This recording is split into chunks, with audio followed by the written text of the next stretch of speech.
अगला थ्योरी समझते हैं, ध्यान से समझिएगा, इसमें कंफ्यूजन हो सकता है थोड़ा। दिया हुआ है A ratio B proportion B ratio C।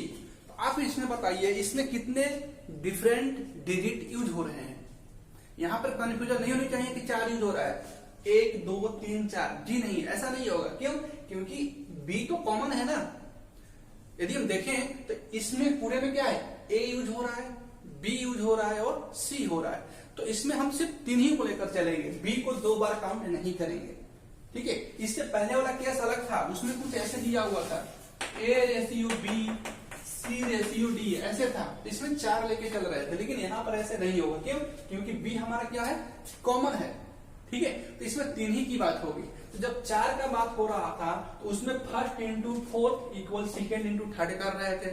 4 वाले के इसमें 3 वाले केस में देखते हैं हम क्या करेंगे। तो अभी भी देखिए, जब हमको बोल रहे हैं कि इसमें है क्या, इसमें 4 के बदले सिर्फ 3 ही यूज हो रहा है। कौन कौन सा? A B और C। तो A को हम क्या बोलेंगे, A को बोलेंगे प्रथम अनुपात यानी फर्स्ट डिजिट, तो A को हम बोल दिए।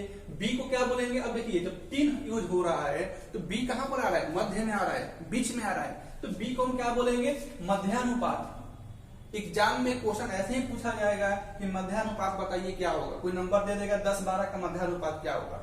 मध्यानुपात को आप द्वितीय अनुपात भी समझ सकते हैं, लेकिन एग्जाम में हमेशा मध्यानुपात ही देगा जब 3 का बात करेंगे। लेकिन इसको आप ए भी बोल सकते हैं। ठीक है, अब C को क्या बोलेंगे, C को बोलेंगे तृतीय अनुपात या फिर इसको अंतिम अनुपात भी बोल सकते हैं, लास्ट डिजिट। ठीक है ना। अब देखते हैं यहां से हमको क्या फॉर्मूला मिलता है। तो इसको लिखेंगे हम A ratio B proportion B ratio C को लिख सकते हैं हम A ratio B equal B ratio C। ठीक है, चलिए अब A रेशियो B का मतलब A बटे B बराबर B रेशियो C का मतलब B बटे C। अब क्या करेंगे, क्रॉस मल्टीप्लाई होगा तो C A के साथ हो जाएगा, B B के साथ में। तो यहां से हो जाएगा B इंटू B कितना, B square equal to AC। ये हुआ हमारा यहां से फॉर्मूला। ठीक है, यानी कि हम बोल सकते हैं B square equal to AC। Suppose यदि B का मान निकालना होगा कितना हो जाएगा, अंडर रूट में AC हो जाएगा। ठीक है, और बाकी किसी एक का भी मान निकालने के लिए रहेगा तो इस फॉर्मूले से हम फाइंड आउट कर लेंगे। तो समझ में आया ये वाला। इसमें हम क्या करेंगे, जो B होगा उसको मध्यानुपात बोलेंगे, A हो जाएगा प्रथम अनुपात, C हो जाएगा तृतीय अनुपात या फिर अंतिम अनुपात। तो इसको लिख लीजिए, फिर इस पर कुछ क्वेश्चन देखते हैं। चलिए अब यहां पर एक बार फिर से हम जो दोनों थ्योरी पढ़े हैं ताकि कंफ्यूजन ना हो, एक साथ समझ लेते हैं। जब फोर डिफरेंट डिजिट यानी ABCD जब दिया रहे तो, ठीक है, कब, जब 4 डिफरेंट डिजिट नंबर अल्फाबेट कुछ भी दिया रहे तो उस समय A ratio B proportion C ratio D ऐसे लिखेंगे। और इसमें क्या होता है, A इंटू डी यानी A into D equal to B into C होता है, यानी AD इक्वल टू BC। ठीक है, अगला तो भी पढ़े हैं 3 डिफरेंट डिजिट या फिर अल्फाबेट या फिर कुछ भी न्यूमेरिक मान लें, उसमें दैट मीन 3 अलग अलग दिया है, ABC हमने मान लिया, 3 डिफरेंट डिजिट में ABC मान लिया। तो इसको रिप्रेजेंट ऐसे कर रहे हैं A ratio B proportion B ratio C। तो यहाँ पर जो फॉर्मूला हम निकाला है तो वो था B square equal to AC, है ना। चलिए अब हम क्वेश्चन देखते हैं इस पर। जैसे क्वेश्चन दिया हुआ है 18-24 का तृतीय अनुपात क्या है। तो सबसे पहले यहां पर हमको ये समझना होगा कि हम इन दोनों में से कौन सा फॉर्मूला यूज करें। ठीक है, ये सब गलतियां होती है, अक्सर ये गलतियां होती है, इसलिए ध्यान से समझिए कि हम दोनों में से किसको यूज करेंगे और क्यों उसी को यूज करेंगे। ठीक है, तो 18 और 24 का तृतीय अनुपात पूछ रहा है, तो तृतीय अनुपात इसमें भी हो रहा था, इसमें भी हो रहा था, तो किस फॉर्मूले से हम चलेंगे। तो ध्यान रखेंगे यहाँ पर तृतीय अनुपात पूछ रहा है तो बचा हुआ क्या होगा, फर्स्ट और सेकेंड। इसको छोड़कर कितना डिजिट दिया हुआ है, 2 ही डिजिट दिया हुआ है, तो एक डिजिट दिया हुआ है यहाँ, एक यहाँ पर दिया हुआ है और तीसरा पूछ रहा है। तो टोटल डिजिट कितने हुए, 3 ही डिजिट हुए। तो 3 डिफरेंट डिजिट के लिए फॉर्मूला कौन सा यूज करते हैं, ए वाला यूज करते हैं। ठीक है, B square equal to AC। तो इतना तो कंफर्म हो गया कि हम इसी फॉर्मूले के हेल्प से चलेंगे। ठीक है ना। चलिए, तो तृतीय अनुपात पूछ रहा है, इसको हमने मान लिया क्या, X, और एक क्या है हमारा, A हो जाएगा हमारा, किसका मान दिया हुआ है, A का मान दिया हुआ है, और ये B दिया हुआ है। ठीक है, इसको C मान लीजिए, ABC है ना। A क्या था, प्रथम अनुपात था, A को हम क्या बोल रहे हैं, इस A को बोल रहे हैं फर्स्ट, बी को बोल रहे हैं सेकेंड और सी को बोल क्या रहे हैं थर्ड। ठीक है, चलिए तो तृतीय अनुपात पूछ रहा है तो हमको पता है कि इसमें देखिए बीच वाले का जो स्क्वायर होता है वो दोनों मल्टीप्लाई के बराबर होता है ना, ए बी सी दिया हुआ है तो बी का square equal to A into C. तो हमें पता है इसमें फॉर्मूला बी का स्क्वायर इक्वल टू कितना होता है ए इंटू सी, जहां पर ए फर्स्ट डिजिट होता है, बी मध्य डिजिट यानी कि मिडिल डिजिट को बोल सकते हैं और सी हमारा वो तृतीय डिजिट। तो बी का मान कितना है 24, तो 24 का स्क्वायर करिए, 24 गुणे 24 इक्वल ए का मान कितना है 18 और सी का मान क्या है, सी का मान तुम्हें निकालना ही है। ठीक है, तो सी का मान हो जाएगा 24 गुणे 24 बटे में 18, क्षेत्रीय 18 चौके 24 तीन 24, सी का मान कितना 8 गुणे 4 यानी कि 32 आंसर। ठीक है, नेक्स्ट क्वेश्चन देखते हैं 624 का मध्यानुपात क्या होगा। फिर से वही चीज, दोनों में से कौन सा फॉर्मूला यूज करेंगे। तो एक डिजिट दिया हुआ है, दूसरा डिजिट दिया हुआ है और मतलब 2 दिया हुआ है और तीसरा डिजिट पूछ रहा है, तो टोटल डिफरेंट डिजिट कितने हुए 3 ही हुए, इसी फॉर्मूले को यूज करेंगे हम। ठीक है, तो मध्यानुपात पूछ रहा है तो मध्यानुपात क्या होता है, बी ही तो होता है ना। 3 वाले में देखिए ए बी सी में बी क्या है, मध्य में है, बीच में है, तो बी का ही हमको मान बताना है। चलिए, जब बी का मान बताना है तो ए दिया हुआ है क्या है, ए का मान दिया होगा और सी का मान दिया होगा, दैट मीन्स हमें पता है बी स्क्वायर इक्वल टू क्या ए इंटू सी। तो बी का मान बताना है तो बी इक्वल टू कितना हो जाएगा अंडर रूट में ए गुणे सी, मान पुट कर लीजिए। ए का मान कितना 6 और सी का मान 24, आ रहा समझ में, बस हो गया। कितना हो जाएगा 6 को लिख सकते हैं कितना 6 को लिख सकते हैं 6 ही रखिए, 24 को लिख रहे हैं हम 6 इंटू 4। ठीक है, इसको ऐसे लिख सकते हैं हम 6 इंटू 6, 4 को लिखेंगे कितना 2 इंटू 2। तो इसके बाद एक तो 6 बाहर निकलेगा और यहां से एक तो 2 निकलेगा, कितना हो गया 12। ठीक है, तो बी का मान कितना आ गया 12। तो ध्यान रखिए इसमें कंफ्यूजन नहीं होनी चाहिए, दोनों टाइप का क्वेश्चन कर चुके हैं। इससे पहले क्वेश्चन हम इस पर किए थे, इस टाइप वाले क्वेश्चन में क्या था, जो चीज पूछ रहा था उसके अलावा 3 डिजिट दिया हुआ था। ठीक है, तो 3 डिजिट दिया हुआ है, एक पूछ रहा है, टोटल 4 डिफरेंट डिजिट हो गए, इस फॉर्मूले को यूज कर लिए। यदि 2 डिजिट दिया रहेगा तो तीसरा पूछेगा, तो 3 डिजिट, इस फॉर्मूले को हम यूज करेंगे। ठीक है, तो आई होप।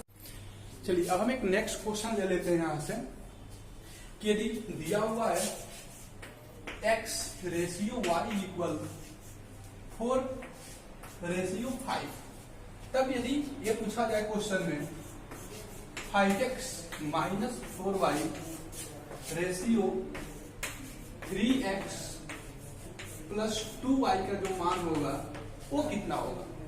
ठीक है, अब हम यहां से समझते हैं क्या कि जब भी इस टाइप का क्वेश्चन दिया है तो इसका मीनिंग क्या होता है। देखिए हम इसको लिख सकते हैं x रेशियो y का मतलब x अपॉन y, 4 रेशियो 5 का मतलब हुआ 4 अपॉन में 5। अब यहाँ पर एक बात हम साफ साफ देख रहे हैं कि x का मान जब 4 हो रहा है उस समय y का मान कितना लेना होगा हमें 5, है ना।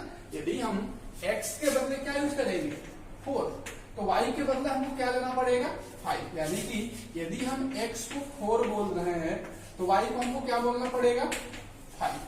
ठीक है, इसका मतलब ये बिल्कुल नहीं है कि x इक्वल टू 4, ऐसे हम नहीं बोल सकते हैं। ऐसे नहीं बोल सकते हैं कि x का मान 4 है। हम इसको कैसे रीड करते हैं, यदि x का मान 4 है उस समय y का मान 5 होगा। ठीक है, ये कुछ भी हो सकता है। यदि इसको 2 गुना कर दें, दैट मीन्स x का मान 4 इंटू 2 ऐड कर दें, उस समय y का मान कितना हो जाएगा 5 इंटू 2 यानी 10 हो जाएगा। ठीक है ना, तो इसको हमको इक्वल नहीं पढ़ना है, हमें ये पढ़ना है कि जब x का मान 4 होगा उस समय y का मान हमको 5 लेना पड़ेगा। बस अब इस टाइप से क्वेश्चन दिया रहेगा उसका मान निकाल लेंगे।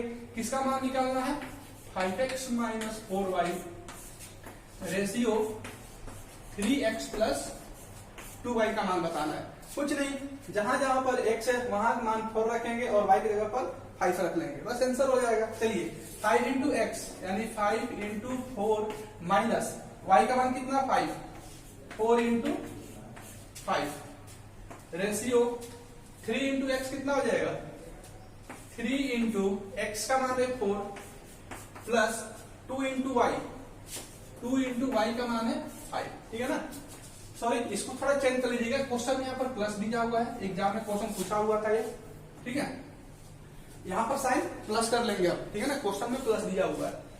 चलिए अब ये कितना हो जाएगा, 5 इंटू 4 20 और 20 ये हो जाएगा मिलकर 40 रेशियो, यहाँ से कितना मिलेगा हमको 12 और 10 और 12 हो जाएगा कितना 22।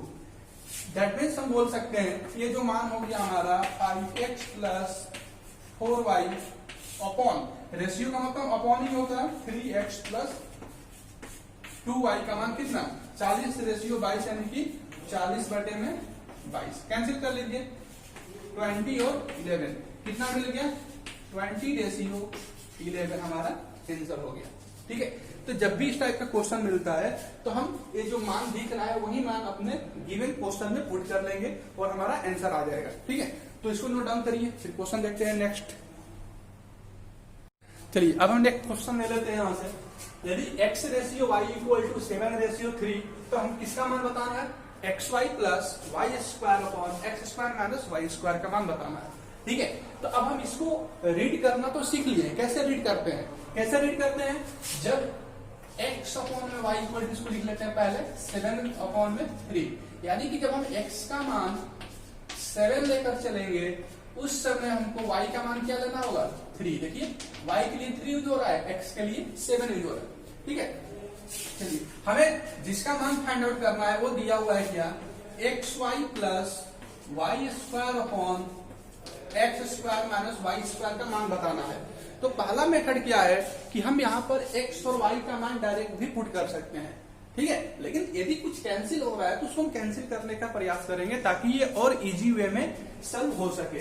तो हम क्या कर सकते हैं, यहाँ पर देखिए ऊपर में यदि हम y को कॉमन कर लें तो यहाँ से हमको क्या मिलेगा x प्लस में y, नीचे में देख रहे हैं x square minus a square, यानी कि a square minus b square का फॉर्मूला यूज करेंगे, a plus b into a minus b. तो यहाँ पर हो जाएगा ये x plus y into x minus y, ठीक है। इसी का मान हमको बताना है, तो यहाँ से हम एक्स प्लस वाई को कैंसिल भी तो कर सकते हैं ना। दैट मीन्स फाइनली कितना हो गया वाई अपॉन में एक्स माइनस वाई, ठीक है। तो अब हम क्या करेंगे, अब इसको तो हम कैंसिल कर नहीं सकते हैं, तो फाइनली अब क्या करेंगे मान पुट कर लेंगे। चलिए y का मान कितना है 7, ये हो जाएगा 7 अपॉन 7 माइनस y का मान है यहाँ पर 3, y का मान 3 है अपॉन में x माइनस वाई यानी कि 7 माइनस 3, ये हो जाएगा 3 अपॉन में 4 आंसर, ठीक है। ये भी जो है एग्जाम में क्वेश्चन पूछा हुआ है, इसको नोट डाउन करिए इतना। नेक्स्ट थ्योरी देखते हैं हम अनुपात वाले में, सिक्कों की संख्या कैसे निकालेंगे। किसी क्वेश्चन में सिक्कों की संख्या पूछा जाएगा, ठीक है। पहले क्वेश्चन को ही देख लेते हैं फिर आते हैं अपने फॉर्मूले पर। जैसे हम यहाँ पे क्वेश्चन ले लिए हैं, एक बैग में 20 पैसे 25 पैसे 50 पैसे के सिक्के हैं, इनकी संख्या का जो अनुपात है 1 2 3 में है, ठीक है ना। यदि बैग में टोटल 132 रुपया है, तो 25 पैसे के सिक्कों की संख्या हमको बतानी है, ठीक है। तो जब भी इस टाइप का क्वेश्चन मिलेगा तो उसके लिए हम एक सेपरेट फॉर्मूला यूज करेंगे, और वो क्या है, सिक्कों की संख्या बराबर अनुपात, वही चीज जो भी जस्ट पहले फॉर्मूला पढ़ चुके हैं, जिस सिक्कों की संख्या पूछा जाएगा उसका अनुपात यहाँ ले लेना है, ठीक है, इनटू कुल राशि, जितना भी अमाउंट दिया रहेगा उतना राशि हम लोग यहाँ पर लेके चलेंगे। यहाँ पर देखिए अपॉन में क्या लिखना है, अनुपात एवं सिक्कों के मूल्य के गुणनफल, ठीक है ना। सिक्कों के मूल्य का गुणनफल का यहाँ पर योग होगा, गुणनफल का योग, ठीक है। तो ये है हमारा फॉर्मूला, इस फॉर्मूले को आप लोग नोट डाउन करिएगा, इसी फॉर्मूले पर हम क्वेश्चन को सॉल्व करेंगे, ठीक है। क्या करना है, जब भी सिक्कों की संख्या निकालना होगा तो जिस सिक्के के बारे में पूछा जाएगा उसका अनुपात इनटू मल्टीप्लाई करेंगे, टोटल अमाउंट दिया रहेगा, और अपॉन में क्या करेंगे, अनुपात एवं सिक्कों के मूल्य के गुणनफल का योग, ठीक है। बस यही हमको करना है। चलिए अब यदि हम इस क्वेश्चन को सॉल्व करना चाहें तो देखिए यहाँ पर हमसे क्या पूछा जा रहा है, 25 पैसे के सिक्कों की संख्या क्या है, यहाँ पर लिखते हैं डायरेक्ट, जो हमको निकालना है 25 पैसे के सिक्कों की संख्या,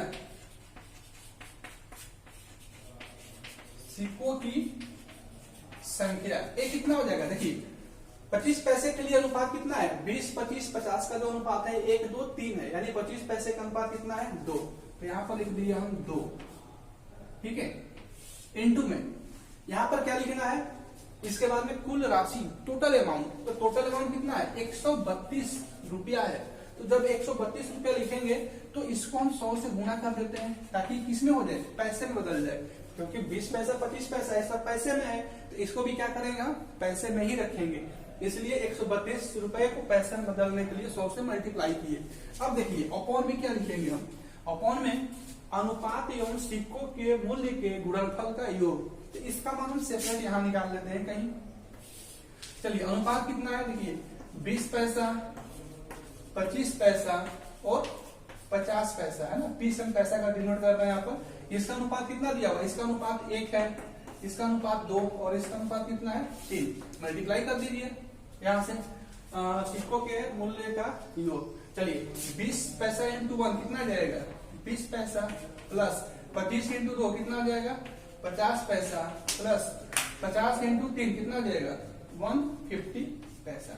तो इसको जोड़ दीजिए कितना जाएगा 150, 50, 200, 220, ये हो जाएगा 220 पैसा। बस यहाँ पर 220 को रख लेना है, 220 को यहाँ पर रख लेंगे।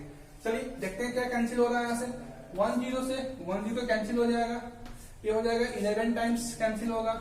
अब 11 से कैंसिल कितना हो जाएगा 11, 1 और 2, 2, 22, यानी कि 12 काम में 120 हो जाएगा। आया समझ में? तो 25 पैसे के सिक्कों की संख्या कितना 120। क्लियर है? इसी टाइप से हम क्वेश्चन को सॉल्व करेंगे यहाँ पर। अब जो भी हमको यहाँ पर क्वेश्चन मिलेगा, अब ध्यान दीजिए कि सपोज यदि हमसे पूछा जाता है 50 पैसे के सिक्कों की संख्या क्या होगा, तो भी निकाल लेते हैं, है ना। चलिए एक क्वेश्चन यहाँ से भी ले लेते हैं।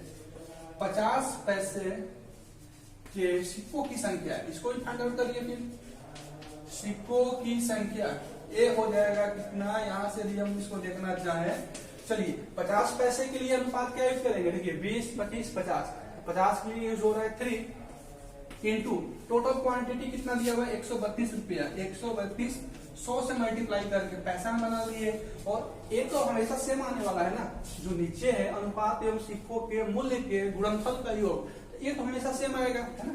इसमें क्या किए 20 पैसा का अनुपात 1 है, 25 पैसा का अनुपात 2, 50 पैसा का अनुपात 3 है, तो 20 गुणे 1 कर दिए, फिर 50 गुणे 2 कर दिए, फिर यहाँ पर 25 गुणे 2 और 50 गुणे 3 कर दिए, सबको जोड़ दिए तो 220 आ गया यहाँ से। ठीक है ना, सेम कॉन्सेप्ट यूज करते हुए चलेंगे हम। फिर से वही चीज 0 से 0 कैंसिल, यहाँ से 11 से 2 कैंसिल हो जाएगा, और 11 से कितना जा रहा है 11, 11 दूनी 22, 12 चला जाएगा यहाँ से, और ये हो जाए 2 से 6 कैंसिल, यानी कि 6, 3 और 10, ये हो जाएगा 6, 3 और 8, यानी कि कितना जाएगा ये 180 क्वाइंस का होगा। ठीक है, तो इस टाइप से हम क्वेश्चन को सॉल्व करेंगे। चलिए इसको नोट डाउन कर लीजिए यहाँ तक पहले।